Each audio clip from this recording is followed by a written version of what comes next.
안녕하십니까. 이번 시간에는 2023년도 제1회 시험이죠. 129회 토질 및 기초기술사 시험 대비 핵심 정리를 해보는 시간을 갖도록 하겠습니다.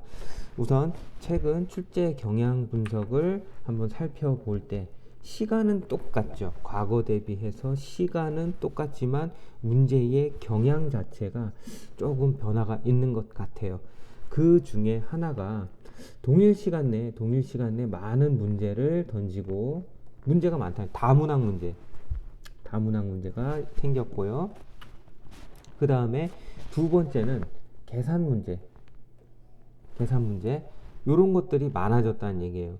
그래서 어떻게 보면 우리가 뭐 2, 3, 4교시를 토대로 할 때 우리가 네 문제를 선택해서 풀 수 있게끔 되어 있지 않습니까? 근데 그 네 문제 중에 그 한 문제 한 문제당 어떤 새끼 문제가 들어있는 것이죠. 그래서 사실 한 문제지만 그 안에 적게는 두 문제, 많게는 네 문제까지 포함하게 되는 거예요. 그래서 어떻게 보면 시간 안배가 굉장히 중요해졌다는 이야기를 말씀을 드리고 싶겠습니다. 자, 두 번째 이제 계산 문제를 말씀드렸는데요. 과거에는 정말 계산기가 필요 없을 정도로 계산 문제가 뜨문뜨문 나왔다면 요즘에는 자주 나오는 것 같아요. 그래서 계산 문제 특성상 우리가 정확한 답안을 도출하지 않는다면 해답을 도출하지 않는다면 좋은 점수를 맞기가 어려워요. 그래서 여러분들이 시험 초반에 어떤 문제를 선택을 할 건지, 만약 계산 문제가 나왔다면 어떤 전략을 가지고 들어갈 건지, 이 부분이 굉장히 중요한 문제가 되겠습니다. 또한 건설업계 동향을 한번 살펴볼 때 초고층 빌딩, 도심지 터널, 대단면 터널, 장대 터널, 천층 터널, 뭐 이런 것들, 장대 교랑 이런 것들이 과거 대비해서 건설 기술도 발전을 하게 되죠. 그래서 과거에는 이렇게 조그만한 빌딩, 예를 들어서 뭐 아파트를 따졌다면 뭐 10층에서 뭐 15층 뭐요 정도 수준이었다면 지금은 어때요? 지금은 뭐 롯데타워, 뭐 미사일은 아닌데 롯데타워입니다. 그러면 얘는 기초 처리는 어떻게 할 거냐? 높이가 엄청나게 이제 높아진 거예요. 이렇게 높아졌다면 기초 처리 부분이 반드시 이제 달라지겠죠. 그래서 수많은 엄청난 하중을 기초로 전이될 수밖에 없는 이런 상황에서 엔지니어 입장에서 우리는 토질 기술자들은 어떻게 접근을 해야 하는지 이런 것들을 묻는 것들이 많이 나와 있어요. 그래서 여러분들 뭐 이런 문제가 이제는 뭐 추세가 될 수 있다 해가지고 어느 정도 예상 답안을 좀 가지고 계셨으면 좋을 것 같고요. 그 다음에 자연재해 부분도 계속 우리가 이제 언론이나 뭐 뉴스 뭐 이런 데서 많이 접하게 되죠. 또 학술지에서도 많이 접하게 되고 그래서 어떤 강우량 자체가 많이 늘어났다기보다는 뭐 예전에는 게릴라 폭우 뭐 이런 식의 표현도 했었는데 어떤 그 비가 균등하게 이렇게 오는 것이 아니라 내릴 때는 팍 내리고 안 올 때는 가뭄이 일어나는 어떻게 보면 굉장히 안 좋은 거죠. 그렇다 보니까 짧은 시간 내 강우 강도가 굉장히 높게 지속이 된다면 산사태 반드시 해가 될 수 있는 상황이에요. 그래서 예전에는 그런 부분이 잘 나타나지 않았지만 또 뭐 물론 인간에 의해서 산림 훼손도 한 몫을 하고 있다라고 보여지는데요. 산사태 중에서 토속류의 정의는 무엇이며 해석은 어떻게 하며 만약에 토속류에 대해서 취약한 지역이라고 판단이 되었을 때 어떠한 대책이 필요할까? 뭐 요 정도까지만 정리를 해두면 될 것 같습니다.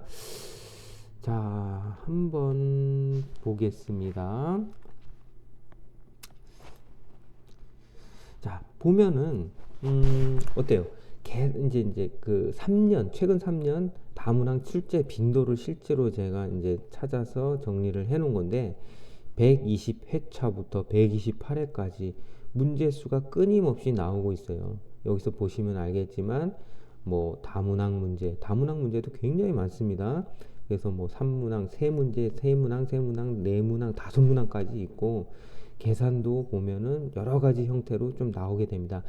다만 이제 다문항 같은 경우에는 여러분들이 물어보는 거에 대해서 착실하게 답변을 해주면 되겠고요. 다만 이제 뭐 거기서 아는 것이 있다 없다 이제 요런 것들이 좀 중요한 사항이 되겠고, 그 다음에 이제 계산 문제 같은 경우 상당히 이제 우리가 당황할 수밖에 없습니다.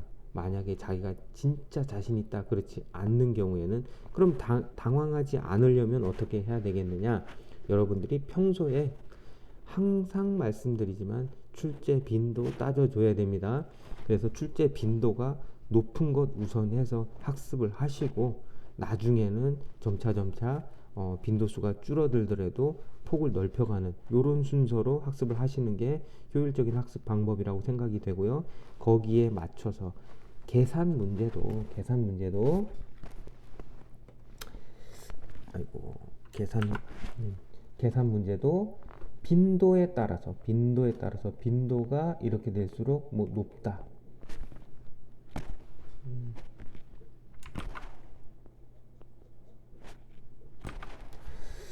빈도수가 높다라고 볼 수가 있는데 안밀치마 이 부분은 과거에도 계산 문제가 나왔으면 치마량은 얼마냐, 안밀도가 얼마냐, 얼마나 시간이 걸리냐, 요게 어떤 하나의 정형화된 유형으로 우리가 볼 수 있겠죠. 그래서 보면은 122회 3교시였죠. 계산 문제였는데 안밀치마, 시간계수, 안밀도, 결국엔 요것이 덩어리져서 하나의 치마 문제라고 우리가 볼 수 있겠죠. 안밀 치마 문제. 그런 부분들이 있겠고, 또 요거 한번 살펴볼까요? 조금 재밌는 부분이기도 한데, 사면에 이 안밀 치마만 계속 나올 수 없으니 이제 다른 부분 기초 지지력이라든가 뭐 이런 것들이 나오게 되는데, 자, 사면에 관련해서는 왜 무한사면이 나올까? 물론 무한사면이 아닌 경우도 출제된 경우가 있지만 일단 무한사면, 자, 예를 들어서 우리가 실무상에는 무한사면 많이 접하지는 않을 거예요. 물론 없다고 할 수는 없겠지만 실무상에서는 어떤 것들을 많이 접하나요, 여러분? 절편법을 많이 사용하죠. 절편법.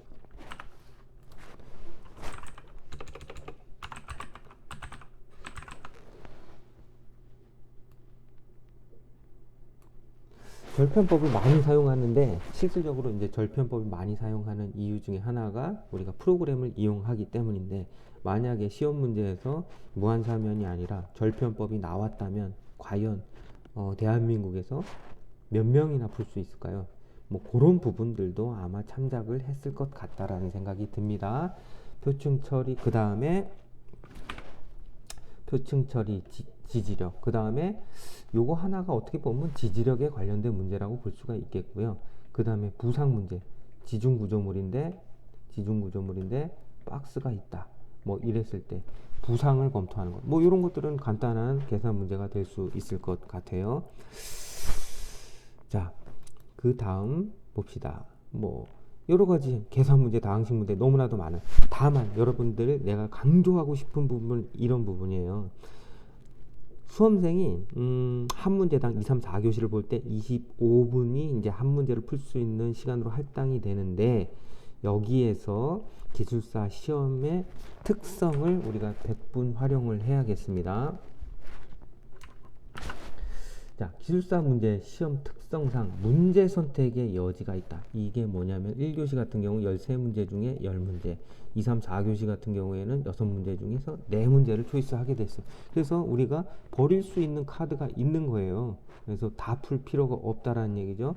그래서 시험지를 받자마자 바로 푸는 것이 아니라 일단 한 30초 정도면 될 것 같아요, 진짜로. 그래서 딱 보고 시험지를 받았다 이랬을 때 이 문제는 내가 자신 있어, 동글뱅이. 이 문제 자신 있어, 동글뱅이. 이 문제는 내가 조금 자신 없는데, 세모. 야, 이건 내가 죽었다 깨나도 못 풀겠어, X. 6문제 모두 다 동글뱅이인 사람은 거의 없을 거예요. 그렇게 안 돼도 합격할 수 있습니다. 그래서 포기하지 마시고 이렇게 체크를 해 두시고, 만약에 이런 식으로 동글뱅이면 당연히 초이스를 해야 되는 부분이고, 세모라도 x가 너무 많으면 안 되겠죠. 그래서 세모도 부득불 우리가 선택을 해야 됩니다. 그래서 정 자신 없는 문제, 정 자신 없는 문제, 계산 문제가 나왔는데 나 이 문제 풀 자신이 있어, 내가 학습했던 유형과 비슷해, 정량적인 숫자 뽑아낼 수 있어, 그럴 경우에는 푸시면 되는 거고, 난 도무지 이 시간 내에 정확한 답 도출하기 어려워, 그럴 경우에는 다른 문제로 갈아타시면 되겠습니다. 너무 많은 고민하지 않으셨으면 좋겠어요. 자, 넘어가도록 하겠습니다. 자, 두 번째 장.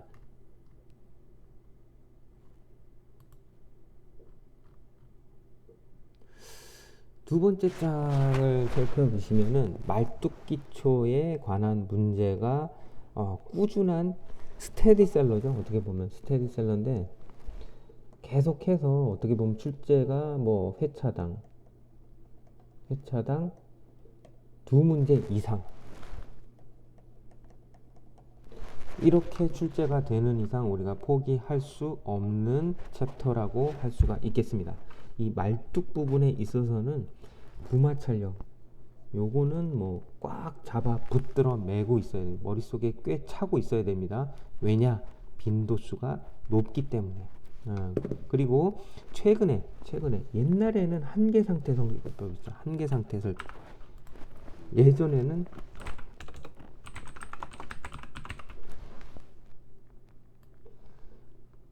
아이고 잘못 썼네요. 허용론.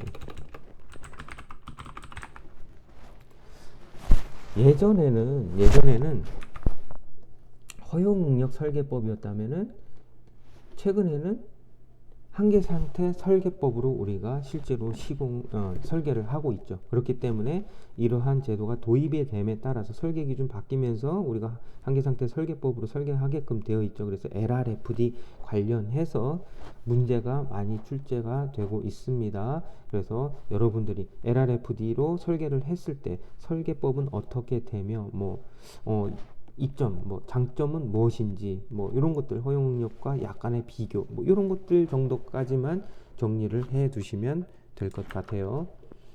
자, 넘어가도록 하겠습니다.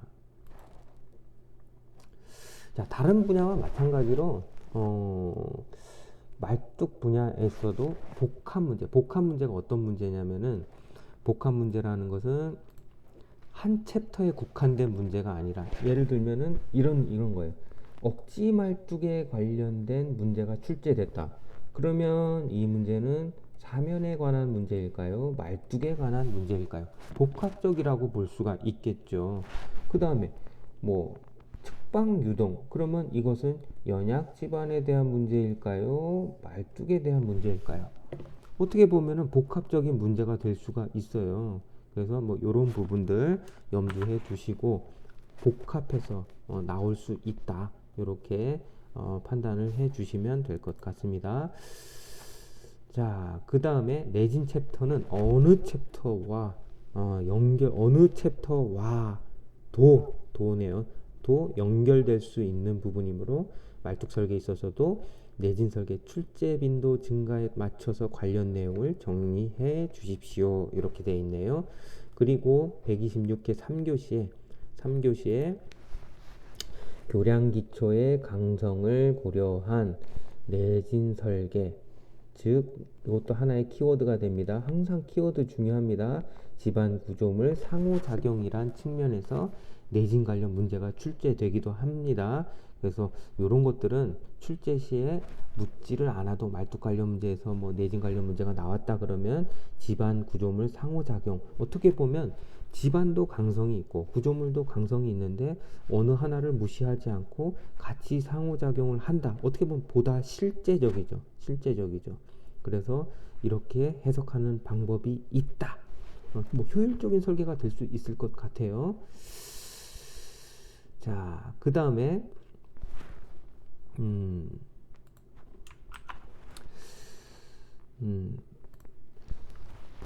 제가 개인적으로는 그렇습니다. 말뚝 기초에서 하중 전달 메커니즘, 지지력을 어떻게 발휘하느냐, 이런 하중 전달 메커니즘은 굉장히 중요하다고 생각하는데 개인적으로.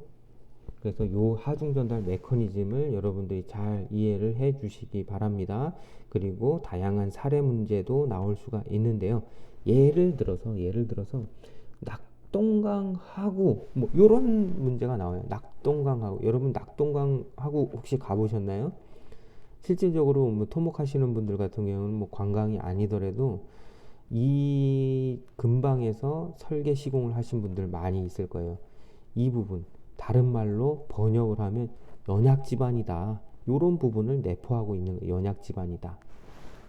이 말을 하고 싶은데 정녕 이 말을 그냥 해줬으면 좋겠는데 굳이 시험 문제에서는 낙동강 하고 얘 말을 이렇게 가려버려요. 그죠? 그랬을 때 여러분들은 낙동강 하고 뭐 낙동강에 뭐가 있나 이렇게 뭐 오리알 이런 생각하는 게 아니라 낙동강 하고 하면 연약 지반이 있구나. 말뚝 문제 나오면 뭐예요? 측방유동, 부마찰력 요거 꼭 생각해 봐야 되겠구나. 굉장히 연약한 지반이고 굉장히 대심도 지반이 위치하고 있습니다. 자, 그 다음에 고성토라는 말이 나온다. 그러면 당연히 토합이 상승할 수 있고 그 다음에 측방유동 뭐 이런 것들도 문제가 될 사면 문제가 발생할 수 있고 측방유동이 발생할 수 있고 이런 부분. 그 다음에 또 다른 키워드로 석회암 공동이다. 이건 뭘 얘기하냐면은 우리가 석회암 공동 다음에 이제 이번 시간에 타이틀로 제가 한번 좀 선정을 해봤는데 그 뒤에서 한번 설명을 해보도록 하겠습니다. 무엇을 이야기하고 있는지. 그리고 초고층이다. 그랬을 경우에는 큰 하중. 어떻게 보면 이건 키워드로 큰 하중이죠. 큰 하중인데 그러면 하중이 크게 작용하기 때문에 지지력이 많이 소요되겠다. 그래서 과거에는 그냥 뭐 PHC 파일로 끝낼 수 있었다 하면 대구경으로 가는 거예요. 대구경 뭐 현장 타설 말뚝, 뭐 안반속해, 뭐 그 다음에 뭐 전면기초, 복합, 뭐 이런 식으로 갈 수밖에 없는 거예요. 이런 것들 사례 같은 거, 기술 기사 같은 것도 여러분들 많은 도움이 됩니다. 한 번씩 읽어보시면 좋을 것 같고요. 그 다음 넘어가도록 하겠습니다. 자, 말뚝기초 같은 경우에 3년 동안의 출제 빈도 한번 살펴보면 121, 2, 3, 4, 5, 6, 7, 8 끊임없이 나오고 있음을 확인할 수 있겠고요. 출제 빈도 회차당 2.2문제 무시할 수 없습니다. 자, 그래서 여기에서 나오는 경향 같은 걸 빈도수를 한번 여러분 나름대로 정리를 해 보시고요. 자, 그 다음에 이제 아까 좀 전에 제가 석회암 공동을 말씀을 드렸는데 이번 핵심 정리에서는 주제별 학습으로 석회암 공동이라는 타이틀을 끄집어 봤습니다. 예를 들어서 이런 거죠. 석회암 공동 어떤 문제가 될까요? 121회 3회 5회 어떻게 보면 간헐적으로 나오는 띄엄띄엄 나오긴 했지만 문제수 하나 둘. 근데 어떻게 보면 석회암 공동이라는 이런 텍스트가 그대로 적혀 있어요. 석회암 공동지역 조사보강, 석회암 공동지역 교량설계, 석회암 공동 안암지역 공동, 석회암 공동지역 기초보강. 어떻게 보면 석회암 공동지역 기초에 관련된 문제가 어떻게 보면 똑같은 문제라고 볼 수가 있어요. 그래서 이 키워드에 대해서 우리가 어떻게 접근을 해야 될 것인가, 석회암 공동 문제에 대해서 우리가 어떻게 대책을 마련해야 되나, 거기에 대해서 한번 살펴보도록 하겠습니다. 이 키워드가 딱 나왔을 때 우리는 어디에 착안을 해야 되나 요것들을 좀 생각을 해 보시면 되겠습니다. 자, 석회암 공동이라는 것은 기초 설계 문제와 관련하여 출제된 바가 있습니다. 맞죠? 확인했죠? 석회암은 용해성 물에 녹는다는 얘기예요. 보통 돌덩어리를 물에 넣어두면 녹진 않는데 석회암은 녹는 거예요. 그렇기 때문에 녹는다는 거는 솔리드한 상태로 있다가 그 매질이 녹아서 없어진다면 빈 공간이 남겠죠. 여기에 따른 문제점을 이야기하는 겁니다. 그래서 공동이 발생을 하고 공동 안에 점토가 협재되어 있는 상태로 발견되는 지질학적인 결함. 여러분 잘 생각해 보세요. 자, 우리가 기술사 문제를 접할 때 단단한 집안이 있습니다. 뭐 강하고 신선한 그런 집안에서 터널 설계를 할 때에 이런 거 나옵니까? 안 나옵니다. 안 나와요. 안 나오는 이유 자체가 물론 굳이 내려면 낼 수도 있겠지만 주로 우리가 실무적으로 만나는 문제점들에 대해서 기출문제가 나올 수밖에 없겠죠. 특히 연약 집안, 파세대, 단층, 그 다음에 뭐 풍화대, 뭐 이런 것들 아니겠습니까? 투수성 집안, 연약 집안, 뭐 이런 것들. 그래서 이제 이 석회암 공동도 만약에 공동 자체도 문제지만 거기 안에 또 점토까지 끼어 있고 여러 가지 이제 문제점들이 발생을 하고 있다라는 지질학적인 결함. 그래서 만약에 그 상부의 교량 기초 같은 것을 설계할 때 지지력 부족, 지지력이 부족하거나 또는 치마 문제, 뭐 이런 문제들 충분히 예상할 수 있지 않겠습니까? 그래서 위해 요인으로 작용을 한다. 왜냐하면 이런 치마나 지지력 부족이 예상이 되니까, 그죠? 그래서 그러면 우리가 할 수 있는 것은 무엇인가? 조사 단계에서 공동의 위치, 그 다음에 위치뿐만 아니라 규모가 어떠한지, 형상이 어떠한지 이런 것들을 파악을 해야 되는데 우리가 흔히 하고 있는 시추조사는, 이 점조사는 이런 것들을 위치는 뭐 파악할 수 있다고 쳐요. 근데 규모나 형상 이런 것들은 직접적으로 알기가 상당히 힘들어요. 그래서 시추조사 플러스 탄성파 탐사, 어떤 물리 탐사를 병행을 하는 거죠. 그래야만 신뢰성 있는 조사가 될 수 있겠다. 그 다음에 공동을 발견했다. 그러면 첫 번째는 조사를 하고 두 번째는 보강을 해야겠죠. 보강을. 공동을 어떻게, 예를 들어서 무조건 보강을 하는 것이 아니라, 예를 들어서 기초가 뭐 이런 식으로 있었다고 쳐요. 그리고 말뚝이 이런 식으로 계획이 됐는데 여기 밑에 이런 식으로 공동이 있다. 이랬을 때 직접적인 영향권 내에 있는지, 이 공동과 예를 들어서 뭐 몇십 메타 아래에 있는 공동이 있다. 이랬을 경우에는 얘는 직접적인 영향이 있지만 얘 같은 경우는 영향권이라고 보기가 상당히 힘들 거예요. 그래서 영향권 내에 있다면 이런 케이스일 때는 보강을 해야 되겠죠. 보강은 주로 이제 그라우팅을 이용을 해서 공동을 채우는 그러한 공사가 될 것 같아요. 자, 그 다음에 이제 해석이 들어가야겠죠. 물론 이제 보강은 해석이 되고 난 다음에 요게 순서상 먼저 해석이 되고 뭐 시공. 물론 이제 보강 공법이 설계에 들어가긴 합니다. 그죠? 그래서 만약에 이 공동이 영향권 내에 있는지 없는지 이런 것들은 조사 내용을 토대로 해서 뭐 2차원이 됐든 3차원이 됐든 수치 해석을 통해서 영향권이 있는지 없는지를 판단을 하고, 그 다음에 영향권 내에 있다고 판단이 될 때 보강이 이루어지는 거죠.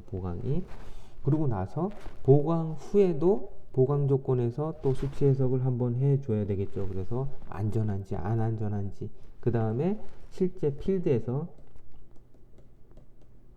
필드에서도 보강 후에 공동 충진 효과를 품질 관리 차원에서 해야 되겠죠. 그래서 시추조사해서 코아 떠서 일수압축 강도 시험 또는 국내 제야 시험 등을 통해서 온전히 또 계량이 이루어졌는지 확인을 해야 될 것으로 판단이 됩니다. 자, 그 다음에 공동 관련 문제에 있어서 또 하나 우리가 짚고 넘어갔으면 좋겠는 게, 한번 봅시다. 실제 사례. 제일 좋은 건 자기 본인이 이제 실무에서 직접적으로 맞닥뜨리는 경우가 가장 좋지만 우리는 모든 경험을 짧은 인생에 할 수가 없잖아요. 그래서 어떤 기술 기사도 많이 보고 세미나도 많이 참석을 하고 다른 사람이랑 또 이야기도 많이 하고 모임도 갖고 뭐 이런 것 아니겠습니까? 그래서 요 아래 저도 이렇게 충진이 된 것들은 직접적으로 본 것은 없어요. 근데 여기서 보면은 석회암 공동 영월이라고 되어 있죠. 이렇게 이 부분 뭔가 색깔이 다르죠. 얘가 이렇게 떨어졌는지는 난 모르겠지만 일단 이 부분만 봤을 때 점토가 공동 내에 점토가 충진된 것을 확인할 수가 있습니다. 실제로 이렇다라는 얘기예요. 여기 정확하게 자료상에는 나타나지 않지만 뭐 이런 부분 지질 이상대라고 볼 수가 있는데 공동으로 물리 탐사를 통해서 확인한 케이스가 되겠습니다. 그래서 이런 것들 눈에 많이 익숙해질 필요가 있을 것 같아요. 그래서 이런 것들 기술 자료 보는데 막 그걸 뭐 스터디 하듯이 뭐 연구 논문 쓰듯이 이렇게 보시지 마시고 커피 한 잔 마시면서 슬쩍 눈으로만 스캔 정도만 하셔도 뭐 상당한 도움이 됩니다. 그래서 이제 여러분들도 그런 자료들을 많이 보고 사례도 많이 보고 이렇게 하셨으면 좋을 것 같습니다. 자, 다음 이제 기타 참고 사항입니다. 최근 대형 건설 사업에서 스마트 건설 기술이라고 이런 용어들을 키워드를 또 들어보신 분들이 있을 거예요. 그래서 보시면은 스마트 건설 기술이 뭐 개인적으로는 완전히 새로운 분야라고 생각이 아닌데 자동화 계측의 다른 표현이라고 할 수 있는데 굳이 뭐 구분을 하자고 하면 자동화 계측 자체는 특정에 포커스를 맞췄다고 하면 스마트 건설 기술은 뭐 우리 뭐 인공지능처럼 뭐 계측으로서 그 데이터 값을 얻어냈으면 그 이후에 어떤 이후 행위에 대해서도 어떤 프로그래밍을 하고 시그널을 알려준다든가 뭐 대처를 할 수 있다든가 뭐 이런 약간은 능동적인 부분이 더 가미가 된 것이 아닐까 이제 뭐 그런 식으로 생각을 해봅니다. 자, 평가 점수에도 그러니까는 대형 건설 사업에서는 우리가 점수를 매겨서 낙찰자를 선정하지 않겠습니까? 평가 점수에도 스마트 건설 뭐 기술이 뭐 5점, 많게는 뭐 10점, 뭐 이런 식으로 편성이 된다라는 건 무시할 수 없다라는 얘기예요. 그래서 직접적인 문제가 여기에 관련돼서 출제되지 않는다 하더라도 터널 관련 문제, 뭐 어떤 가시설 관련 문제 이런 것들이 나올 때 답안 작성 시 스마트 건설 기술을 사용해서 우리가 뭐 적극적으로 정보화 시공을 하겠다 뭐 이런 식으로 평가를 한다면 좋은 점수를 얻을 수 있을 것 같아요.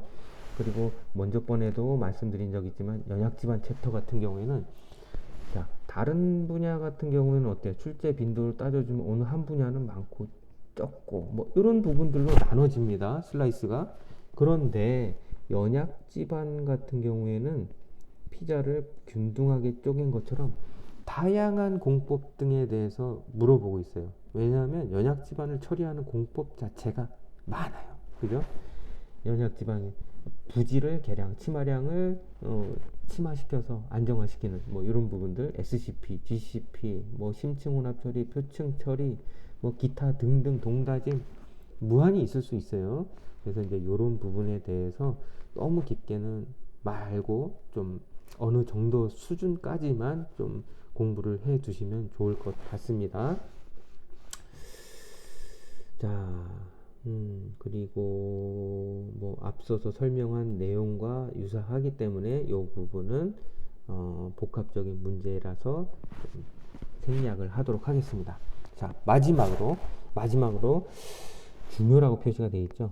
저는 솔직히 이 원칙은 변하지 않고 있습니다. 반복되는 말이지만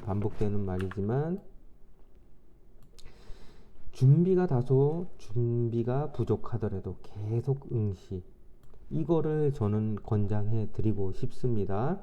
이것만큼 좋은 공부는 없기 때문입니다. 그래서 여러분들이 뭐 현업에 있다 보면 뭐 너무 바쁠 때가 있고 시험 준비가 부족하고 이럴 때가 있을 텐데 그럼에도 불구하고 그 날은 시험에 응해 주시기 바랍니다.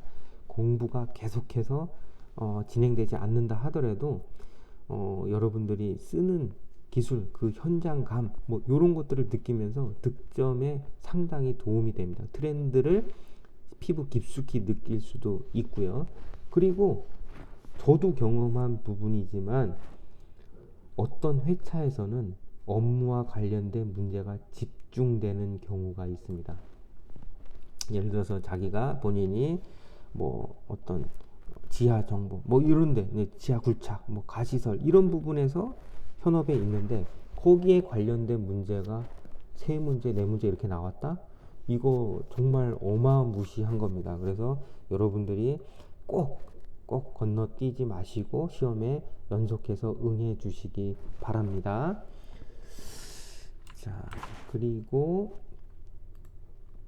권장사항 128회 토질 및 기초기술 핵심 정리 중 지하안전 영향평가 터널 관련 내용도 한번 읽어보시고 또 최근에 보강토 문제도 많이 출제되는 추세니까 그런 부분들도 여러분께서 좀 유념을 해 주시기 바라겠습니다. 그리고 이후에 나오는 예상 문제, 용어 문제, 그 다음에 서술 문제 이렇게 좀 정리를 해봤습니다. 물론 이 문제가 출제 되었으면 좋겠지만 저는 뭐 점쟁이도 아니고 일단 출제 빈도수에 근거해서 나올 수 있는 키워드를 정리해 보았습니다. 여러분 이것을 바라볼 때 여기에서 이제 합격 수준에 이르신 분들은 암기량도 어마무시하기 때문에 학습 시간을 굉장히 안배해야 됩니다. 학습 시간. 왜냐하면 우리가 24시간을 더 이상 늘릴 수가 없고 잠자는 시간 뭐 정해져 있다고 하면 그 나머지 시간에서 유도리 있는 시간이 크게 많지가 않아요. 그래서 여러분들이 뭐 한 문제 직접적으로 다 기출 문제에서 다 써본다. 예를 들어서 한 문제 풀어보는데 25분인데 예를 들어서 하루에 몇 문제를 실질적으로 풀어볼 수 있겠어요. 그래서 제가 추천해드리고 싶은 부분은 결국은 저는 키워드라고 생각합니다. 키워드. 그래서 여러분들이 이 문제를 쓸 때 이제 어느 정도 합격 수준에 이르신 분들, 예를 들어서 처음에 공부를 하고서 여기가 이제 60점 합격이다 했을 때 이제 계속 쭉 올라가겠죠. 이 정도까지 이르신 분들, 뭐 예를 들어서 55에서 뭐 50, 뭐 8점 뭐 이런 데를 왔다 갔다 하시는 분들 있을 거예요. 이 분들은 이미 합격생입니다. 이미 합격생. 그래서 이 머릿속에 어느 정도 지식이 다 들어가 있어요. 기억이 다 돼 있어요. 그래서 키워드만 딱 주어지면 줄줄줄줄 나오게끔 돼 있습니다. 그래서 뭐 일일이 다 손으로 풀어보는 것보다는 시간도 절약하자는 취지에서 딱 문제가 이런 문제가 나온다. 그럼 나는 키워드 1, 2, 3 뭐 이런 식으로 쓰겠다. 뭐 어차피 이 이후에 나오는 산발적인 지식들은 여러분들이 다 이미 알고 있다라는 뜻입니다. 그래서 그렇게 이해를 해 주시고 키워드 수준으로 정리를 해 주시면 많은 시간 전략에 도움이 될 것으로 판단이 됩니다. 자, 이상으로 오늘 2023년도 129회 시험 대비 핵심 정리를 해보는 시간을 가졌습니다. 네, 들어주셔서 감사합니다. 수고하셨습니다.